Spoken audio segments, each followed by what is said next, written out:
What's up, guys? Welcome back to another episode. Y'all gonna get a 3-for-1 this week, right? Because I had already created these, so I want to go ahead and drop them for you. So this episode, we're going to talk about spiritual awakening and what my spiritual awakening looked like and how you can navigate through a spiritual awakening. Because sometimes we don't realize we're going through a spiritual awakening. And when we start going through it, it feels funny. It doesn't make sense to us, right? We have a lot of ego. But that's good because that ego is surfacing because we're clearing out what's not serving us. And so those emotions, those things have to surface up so we can start clearing them out. So we want to be aware. We need to be aware of what's ego. We need to be aware of what's our higher self, and we need to be aware of what we're releasing because it's important. So when I started my spiritual journey, and when I went through my first deep awakening, it was crazy to say the least.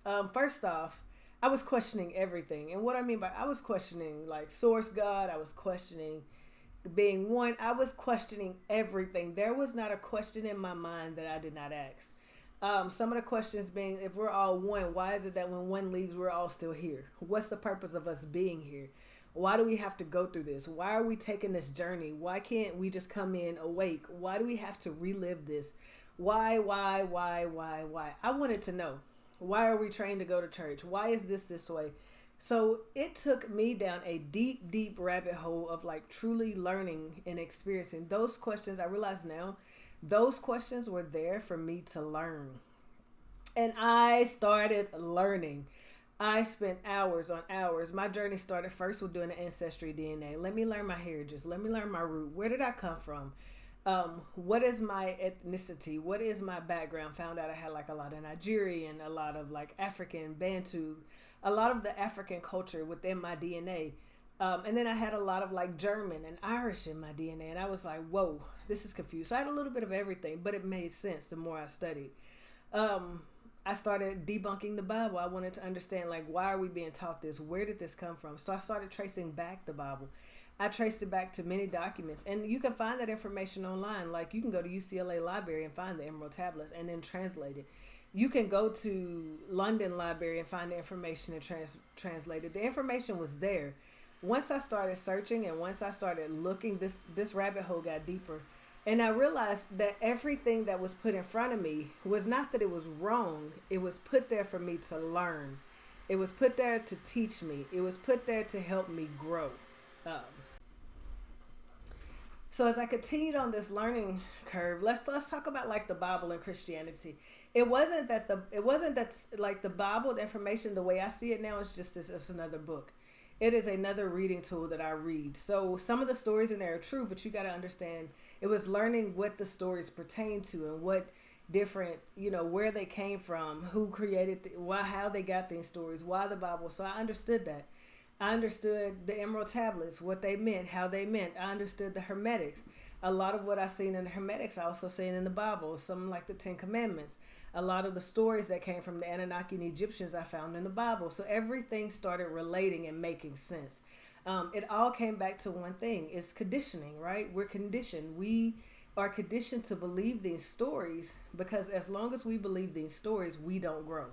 And if we're not growing, then we're staying suppressed. We're staying in our ego. We're staying under the control, the power, and all of that. But the key to all of that was being able to break free, find your story, find my story, and find out my identity. And believe it or not, just by learning the few things that I learned and studying those things, I learned a lot of the truth. And the truth wasn't what anybody else telling me because my truth may not be your truth. Your truth may not be someone else's truth, but it was finding my own internal truth, what it looked like for me, what it meant for me, and understanding that it's not going to look the same for everyone. That's why a lot of times I don't create programs that are based off my truth and this is a proven method because it's about finding your method, your truth, your understanding, and your growing. So throughout my spiritual awakening, that stuff began to happen. Then I started getting these downloads, right, of information. And I was like, oh, I got to tell the world these downloads. No, the downloads were my truth. It was my information. It was my soul's journey. And it was understanding. That's why a lot of times now when I tell people their journey, I tell them to go research. Don't let me tell you what I see because my perception may not be what you see. Let me tell you where to start. This is where your soul started. This is where your soul is now. These are the cycles. Let's go find the truth. Do your research. It's so empowering to find your own information, your own research. Also, and when you look at a spiritual awakening too, another sign you're going through a spiritual awakening is you begin to want that. So I'm talking about truth. Tell everybody that they're doing something wrong. You're doing this wrong. No, this is this. No, this is a lie. No, this is not truth. But again, you have to step back and say, that's their truth. This is not my truth. Because everybody's truth is not going to look like yours. But that is a form of ego. It's another form of power and control that's surfacing. The ego wants everybody to be wrong, and it wants to be right because what you know, what's relevant to you is right. These are two signs of a spiritual awakening. And then another final sign of a spiritual awakening is this period of just quietness where you just don't know what to do with yourself. You're just sitting there. You've processed this information. You've integrated this information. And now you're just sitting like, what do I do with this information? It's trying to figure out, do I go left? Do I go right? Do I go front? This is the time when we just sit, we integrate, and we let ourselves go into a flow.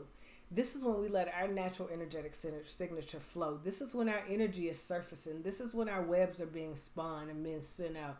This is when we're growing, when the people that are in alignment with you are getting ready to come to you. We don't have to do anything, but when we go through a spiritual awakening, we feel like we're doing something wrong. We feel like we don't have connection to our guides. We feel like we're not connected to anything. We feel like we've just lost. You're not lost. This isn't a form of spiritual integration. This is the integration of the mind, body, and spirit. This is when everything you released is coming out. Everything that's for you is beginning to come in. Your mind, body, and spirit are aligning into one, and you're beginning to have your growth. So we have to trust this process and not doubt, because when we go in this period of, oh, I did something wrong, my guides don't like me, my guides don't want to talk to me, I don't want to talk to my guides. When we go into this mindset, what we're doing is pushing away everything we just learned, and we're integrating back the negative stuff that we just released. So understand, we have periods of quietness. We have periods of stillness. These are necessary for us to grow. Growth is important. Integration is important. These are times you want to take a spiritual bath to cleanse your energetic field. Burn an old journal. Completely release that out your energetic field. Make sure you're grounding. Make sure you're meditating. And just be. And I like to tell people, do something in this 3D construct that you enjoy doing. This is the perfect time for self-care, self-love, compassion for self, and spending time with self. So these are 3 signs that you're going through a spiritual awakening. And then when you get to that stillness, you're coming out of your spiritual awakening.